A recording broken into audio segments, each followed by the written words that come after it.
पीड़ा का भी पीड़ा ही पीड़ा का चिंतन क्यों कर रहे? जो है सो है, उसी उसी का विचार करके दुखी रहने से क्या फायदा है? उससे बाहर निकलो, थोड़ा अच्छा विचार करो। शरीर तो रोगों का घर है।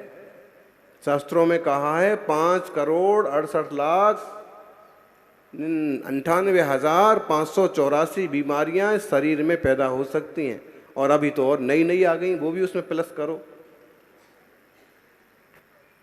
छोटी मोटी बीमारी, कोई तकलीफ आ गई तो दुखी काय को होते हो? शरीरम रोग मंदिरम, शरीर तो रोगों का घर है। जब तक स्वस्थ हैं तब तक अच्छा अच्छा कर लो, इसी में भलाई है। पीड़ा का चिंतन मत करो। है, दुख रहा है, दुखेगा, तकलीफ आई है तो है, लेकिन उसी उसी का विचार करोगे तो और खोटा आश्रय बंद होगा, नए कर्म आएंगे। और चौथा होता है निदान। हम पूजा करें तो हमें ये मिल जाए, हम भक्ति करें तो हम ये बन जाएं। निदान मत करिए, आप सिर्फ अपना कर्तव्य करिए। पूजा करेंगे, भक्ति करेंगे, जाप करेंगे, ध्यान करेंगे, सत्कर्म करेंगे, दीन दुखी जनों की सहायता करेंगे, आपका पुण्य का वैभव आपो आप बढ़ेगा, जीवन में सुख समृद्धि आपो आप आएगी। कश्मीर जाकर के खुशबू मांगना नहीं पड़ती है, सुंदर बगीचे में जाकर के खुशबू मांगना नहीं पड़ती है, आती है। हिमालय पर जाकर के शीतलता मांगना पड़ती नहीं है, हो जाती है। ऐसे ही भगवान के चरणों में जाकर के संसार के भोग मांगना नहीं पड़ते हैं, मिल जाते हैं। विश्वास तो करिए। जब एसी में आप बैठ गए तो एसी को कहना नहीं पड़ता है कि ठंडी हवा दे, ठंडी हवा आती है। चरणों में बैठने से जीवन में शांति आती है। मांगते क्यों हो? ये मिल जाए, वो कई लोगों को यही चलता रहता है, ये मिल जाए, ये मिल जाए। हम इतना समझते हैं कि आप जिस भूमिका में हैं उस लायक सुख सुविधा आजीविका तो आपको चाहिए, ये तक तो ठीक है, लेकिन इतनी आसक्ति किए जाते कि ये भी मिले वो भी मिले, अति संग्रह करके भी कोई साथ में लेके गया क्या? छोटा सा तू कितने बड़े अरमान है तेरे, मिट्टी का तू सोने के सब सामान है तेरे, मिट्टी की काया मिट्टी में।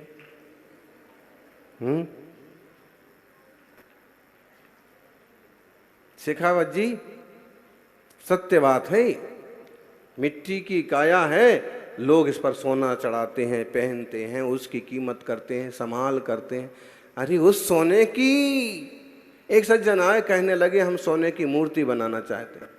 हम तो अपने प्रवचन में ये भी बोलते हैं कि जिन मंदिरों के पास बहुत ज़्यादा संग्रह है, बहुत ज़्यादा सोना है, बहुत ज़्यादा रुपया इकट्ठा होता है, करोड़ों निकलता है गुल्लकों में, उनको चाहिए कि वे जनता के कल्याण के कोई बड़े बड़े काम करते रहें।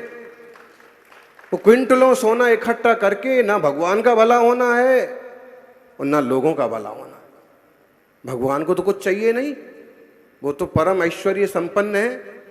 ये तो वहाँ की ट्रस्ट और कमेटी के लोगों को लगता है कि हमारे यहाँ 50 क्विंटल सोना, 50 क्विंटल चांदी, हर महीने 5 करोड़ निकलते हैं गुल्लक में, और वो ही खुश हो रहे। भगवान तो अपने आप में परिपूर्ण है।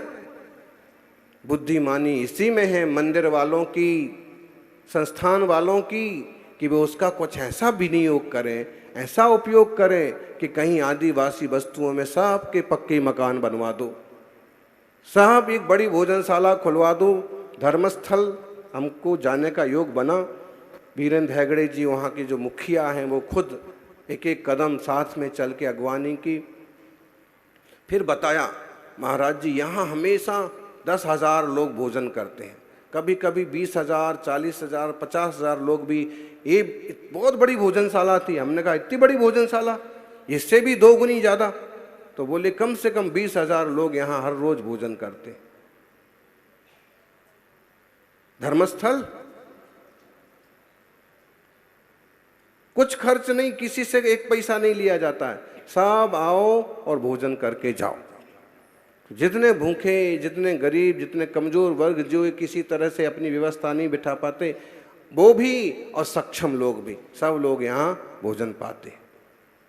अगर सारी धार्मिक संस्थाएं इस ढंग से विनियोग करें,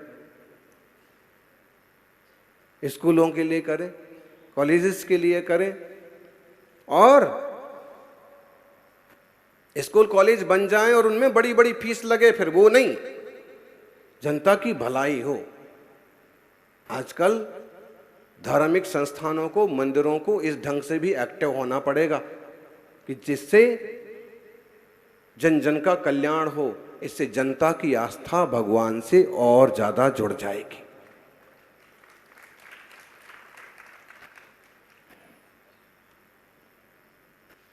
किसी एक अवधूत योगी का परिचय पढ़ रहे थे हम। उसके परिचय में लिखा था कि बाबा जी बहुत अच्छे हैं, बाबा जी बहुत संतुलित हैं, नैतिक हैं, ऐसा है वैसा है।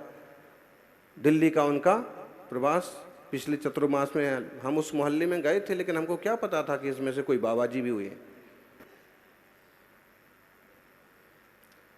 तो उसमें लिखा कि उनके संस्कार आज भी बहुत पक्के हैं, क्योंकि वो जैन स्कूल में पढ़े हुए हैं।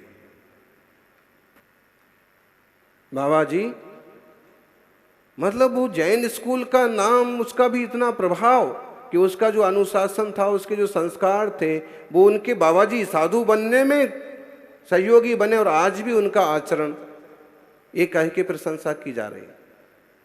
मतलब जो धार्मिक स्थानों से जुड़ी हुई स्कूल्स होते हैं, हॉस्पिटल्स होते हैं, इनसे समाज को बहुत अच्छा योग मिल सकता है, सहयोग मिल सकता है, और वो प्रभावित होकर के अपना जीवन स्तर ऊंचा उठा सकते हैं। ये संदेश आप लोगों में जा रहा है, जो ऐसा करते हैं उन लोगों तक भी पहुंचना चाहिए, जो लोग ऐसा नहीं करते हैं लेकिन कर सकते हैं। सौभाग्यशालियों, निधान मत करिए मुझे ये मिल जाए वो मिल जाए, क्योंकि सोचने से नहीं मिलता है, सौभाग्य से मिलता है, समय से पहले और भाग्य से ज्यादा किसी को। इसलिए इष्ट वियोग, अनिष्ट संयोग, पीड़ा चिंतन, माताओं की सबसे बड़ी दुविधा ये रहती है, बहू जब से आई है बेटा तो हमारी सुनता ही नहीं है। सासों की सबसे बड़ी समस्या, विगेस्ट सबसे बड़ी समस्या, अरे भाई बहू आई किस लिए, तुम लाए किस लिए हो? जब बेटा की शादी नहीं हुई तब तक मैं शादी करूंगी, बहू आएगी, ऐसा होगा वैसा होगा। अब जब आई है, बेटे के लिए बहू आई है, तो बेटे बहू अपने हिसाब से रहेंगे ना। अब आप क्यों को दुखी हो रहे हो सकता है कि वो समय नहीं निकाल पाता। ज्यादा शिकायत कर करके आप दूरी और बढ़ा लेंगे। बार बार तुझे समय नहीं मिलता, तू आजकल बदल गया है, और बिल्कुल बात नहीं करता और माँ का ध्यान नहीं रख, ज्यादा शिकायत कर करके दूरियां और बढ़ जाएंगी। आप यहाँ इस चीज का समझौता करो कि समय के हिसाब से चीजें बदलती हैं। अब जब बेटा बहू हैं तो अब वो अपने हिसाब से भी तो रहेंगे। हर चीज में दखल क्यों रखना? अब थोड़ी अपनी धारा को बदलो, धर्म की तरफ, परोपकार की तरफ, किसी सही संस्था में जुड़ करके सामाजिक कार्य करने की तरफ खुद को लगा दो।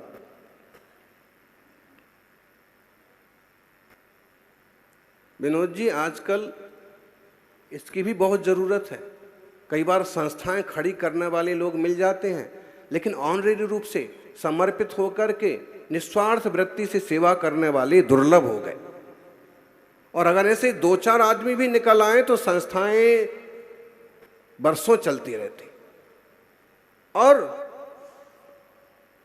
आप लोगों को यही संदेश है कि अगर आप इस तरह से अपने आप को समझते हैं, किसी महिलाश्रम, किसी वृद्धाश्रम, किसी अनाथालय, किसी गौ सेवा, किसी गौशाला, कहीं जा कर के 2 घंटे 4 घंटे अपना समय देना, पूरी सब तरह से उससे जुड़ करके उसका सहयोग करना।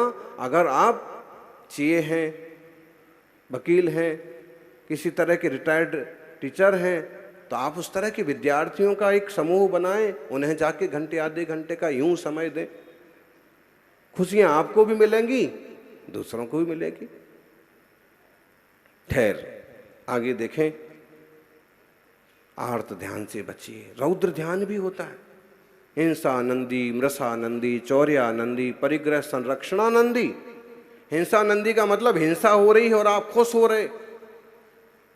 बोले आज वहां के 50 आदमी मर गए, 50 नक्सली मर गए, बहुत बढ़िया हुआ, बहुत बहुत उपद्रव कर रहे थे, अच्छा हुआ, आप खुश हो रहे।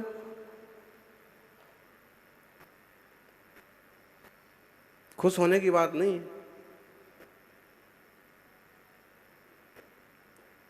रास्ता तो ये था कि उन्हें संबोधित करके सही रास्ते लगाते, कुछ ऐसे सिस्टम जुटाते कि गलत लोगों को भी सच्ची शिक्षाएं दे करके सही रास्ते पर लाते। लेकिन किसी के मरने पर खुश होना बुद्धिमानी, किसी की हिंसा हो गई। झूठ बोलते हैं, मैं ऐसा झूठ बोलता हूं कोई पकड़ ही नहीं पाता, और खुश होना। चोरी करना, करवाना, करने वालों को देख करके खुश होना। बहुत सारा संग्रह करना, करने वालों को देख करके खुश होना, ये परिग्रह संरक्षणानंदी है। महाराज जी, इनके पास इतनी फैक्ट्री हैं, इनके पास इतने गोडाउन हैं, इतने माइंस हैं, महाराज जी तो कभी खुश नहीं होते, क्योंकि परिग्रह भी तो पाप है। हिंसा, झूठ, चोरी, कुशील, परिग्रह पाप है। हाँ, अगर इन सब चीजों के रहते रहते भी उसका दिमाग सही ठिकाने पर है और उसका सदुपयोग करते हुए वह समाज सेवा या धर्म ध्यान में लगा है, तो प्रशंसा का पात्र बन जाता है। धन से भोग भी भोगे जाते हैं और धन से धर्म भी किया जाता है। आप क्या कर रहे हैं? परिग्रह संरक्षण है। रुपए कमाना जितना आसान है ना, उसे संभालना उससे ज्यादा भी कठिन काम। 10-5 लाख रुपए आ गए आपके हाथ में, इसको कहाँ रखें, किसके पास छुपाएं? रिश्वतखोरी के जमाने में कुछ अधिकारी इतना पैसा इकट्ठा कर लेते हैं कि उनका बिस्तर ही रुपयों का बन जाता है, और जब किसी निमित्त से पकड़े जाते हैं, मिलता क्या है? रुपयों पर सोने का मजा ही मिला। अगर वो सही जगह कहीं लगा देते तो कितना अच्छा होता, कितने लोगों का मन खिल जाता।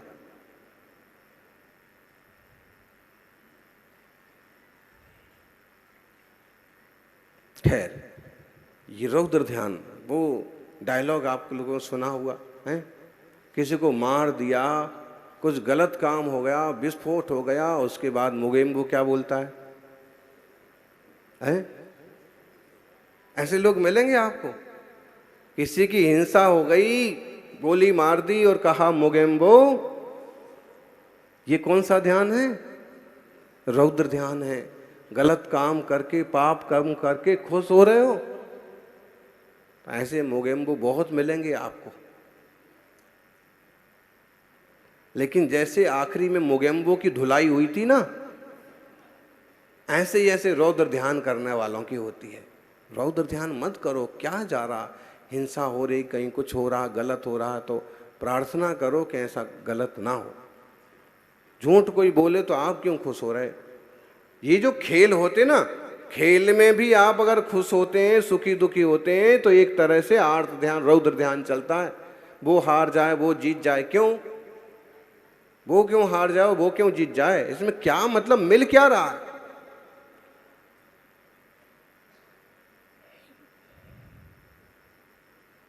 खेल है, खेल लो, स्वस्थ रहो, बस बात खत्म हो गई। रौद्र ध्यान भी लोग करते हैं। हिंसानंदी, मृषानंदी, चौर्यानंदी, परिग्रह संरक्षणानंदी। झूठ बोला और कहीं नहीं पकड़े गए तो बहुत खुश होते हैं। वकीलों का तो व्यापार ही, अब वकील तो नहीं है, उससे ऊपर है, रजिस्ट्रार हैं बहुत। लेकिन क्या करें, दुनिया तो कैसे चलती है, ये खरा आदमी ढूंढना भी कठिन हो जाए। लोग पूजा भले राम की करते हैं, लेकिन काम बहुत लोग मिलेंगे रावण जैसे करते हैं। पूजा महावीर स्वामी की करते हैं, लेकिन उनके सिद्धांतों पर नहीं चलते। कोशिश ये करना चाहिए कि हम उनके रास्ते पर भी चलते रहें। यानियों, धर्म ध्यान के भी 4 रूप हैं: आज्ञा विचय, अपाय विचय, विपाक विचय, संस्थान विचय। आज्ञा में चलना, जिनेंद्र भगवान ने, महावीर स्वामी ने जिनवाणी में जो कहा है, तपस्वी मुनिराज जो कहते हैं उस आज्ञा में चलो। किसी की हिंसा नहीं करना। उनने कहा हिंसा मत करो, झूठ मत बोलो, चोरी मत करो, विषय वासना, अभ्रम में, कुशील में मत पड़ो, परिग्रह इकट्ठा मत करो, वो आज्ञा का पालन करो। रात्रि भोजन में मत खाओ, आज्ञा का पालन हो। और आज्ञा, जो चीजें आंख से नहीं दिखती वो भी तो होता है। आत्मा परमात्मा है, सिद्ध है, अणु परमाणु है। आज्ञा विचय, विपाक विचय, अपाय विचय। संसारी जनों के दुखों को देख करके इनके दुख कैसे दूर हों, वैसे उद्यम करना, प्रयास करना।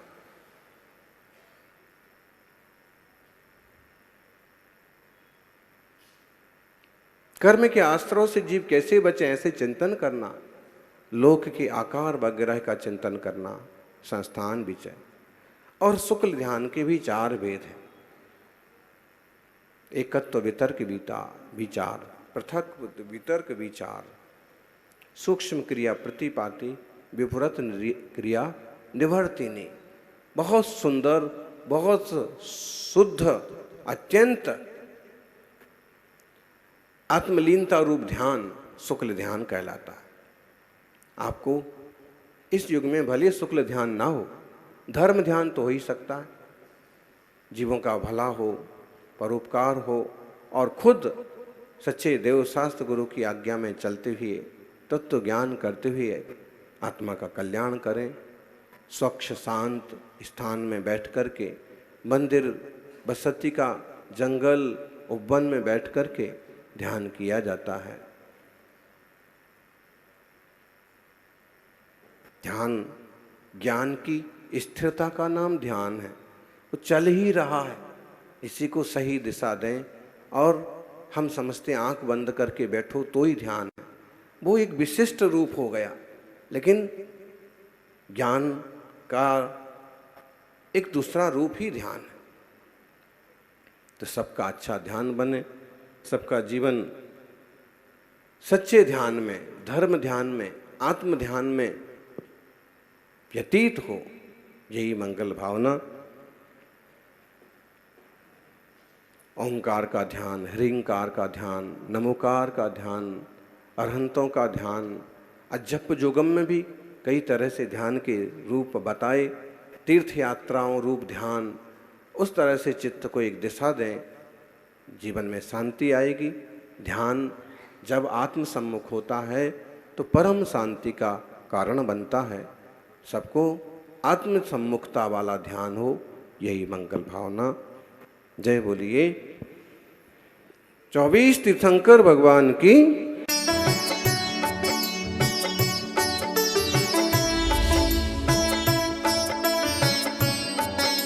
मध्य प्रदेश के सागर जिले की